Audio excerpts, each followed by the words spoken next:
Saya pernah ceritakan itu di buku Muhasabah Cinta, menghadirkan surga dalam rumah tangga. Ada teman saya namanya Khadijah. Nggak ada yang lebih romantis daripada Khadijah, teman saya ini sama suaminya. Itu saya kalau ngelihat dia tuh dijemput sama suaminya gitu ya, karena kebetulan saya pengurus waktu itu gitu. Jadi tuh suaminya tuh bahasanya ngomongnya tuh halus banget sama dia. Terus nanti tuh begitu dia keluar dari Darul Zahra gitu, dijemput sama suaminya nih, barang-barang dia tuh langsung diambil sama suaminya. Kayak dia nggak boleh banget gitu bawa barang gitu, padahal palingan kitab gitu kan, mungkin dia jajan gitu. Pokoknya tuh langsung disamber gitu sama suaminya, nggak bolehin bawa barang berat. Sampai saya kalau ngeliatin gitu kan, saya pernah tuh lagi di kamar gitu, saya lagi nyetrika baju tuh, saya sama ada Khadijah lagi nyetrika gitu kan. Saya bilang sama dia gitu, Khadijah, saya suka liatin suami kamu tuh loh, kayak baik banget sama kamu.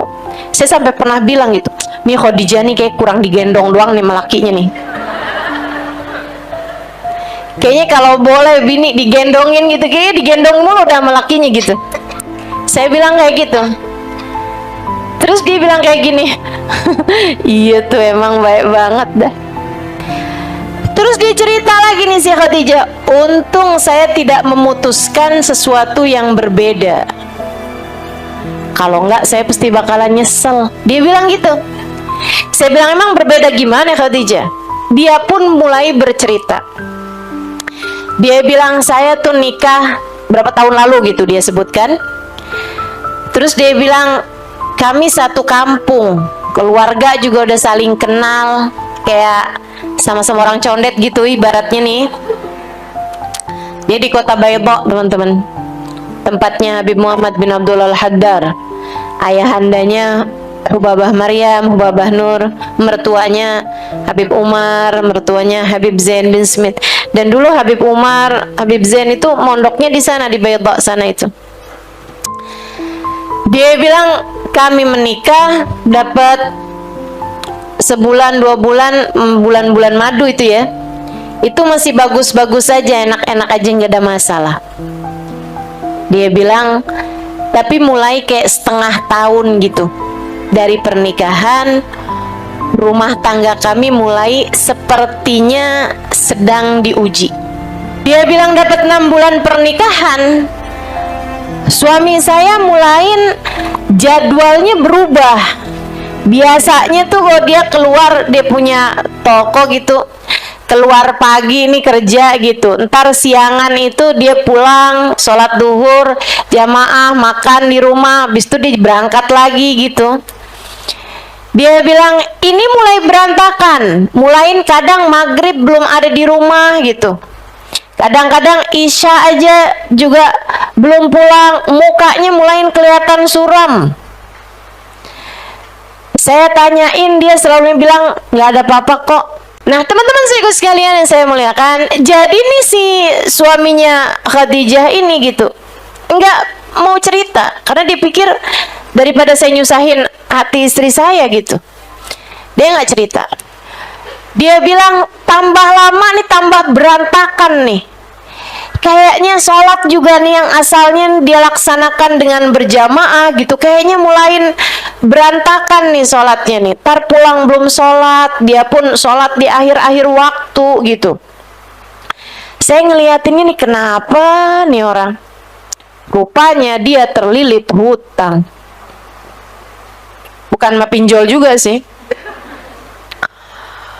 Jadi akhirnya dia urusannya ini gagal gitu, mau ambil satu project mungkin gitu ya, mau jualan atau mau apa gitu, ternyata mau bisnis lah gitu, ternyata bisnisnya gagal, diambil hutang sana, dia pun juga nggak berhasil lagi, gali lubang tutup lubang, mulain tuh ribet tuh. Bulan ke-7, bulan ke-8, dia bilang sampai satu hari ketika dia mulain tuh sering-sering pulang malam, saya liatin aja nih kenapa nih orang. Saya tanyain juga nggak jawab. Saya coba cari tahu, dia juga kadang marah kalau ditanyain. Udah sih, udah nggak usah tanya-tanya gitu, udah kamu ini aja gitu kan. Jadi nggak enak kan juga. Sampai akhirnya dia bilang ujian itu pun terjadi. Satu malam dia buka pintu dalam keadaan udah larut malam, saya kebangun. Dia bilang, saya lihat dia masuk rumah kemudian pingsan di dalam rumah, tercium dari mulutnya bau minuman keras. Dia bilang, saya nggak tahu di tempat kamu gimana Halimah, tapi di tempat saya jangankan orang minum khamr, orang merokok aja dianggap sebagai aib bagi seorang laki-laki, kayak udah kriminal gitu, kayak udah yang laki-laki nggak bener banget gitu dah kalau merokok nih, apalagi minuman keras gitu yang udah sepakat dengan keharamannya kan. Dia bilang hati saya rasanya kayak udah nggak karu-karuan, berantakan banget, sumpek banget, susah banget. Saya seret-seret suami saya karena nggak cukup kuat buat gendong dia gitu kan. Dia bilang saya seret-seret sampai saya naikin dia di atas tempat tidur gitu dengan susah payah. Saya pun tungguin dia dengan linangan air mata. Saya sedih banget lihat keadaan suami saya seperti itu. Dia bilang sampai waktunya subuh saya bangunin dia nggak bangun. Berapa menit kemudian saya bangunin lagi, dia nggak bangun. Sampai akhirnya saya sholat subuh sendirian. Habisnya itu kemudian saya tungguin dia gitu sampai matahari terbit, dia belum bangun juga. Belum sadar juga, bangun-bangun jam 8.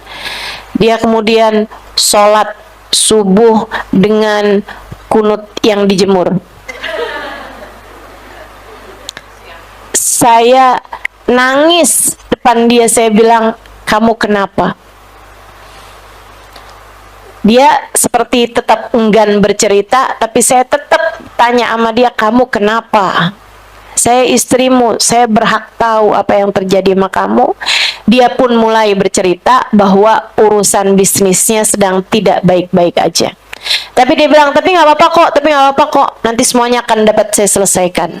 Laki-laki, gengsinya kan tinggi.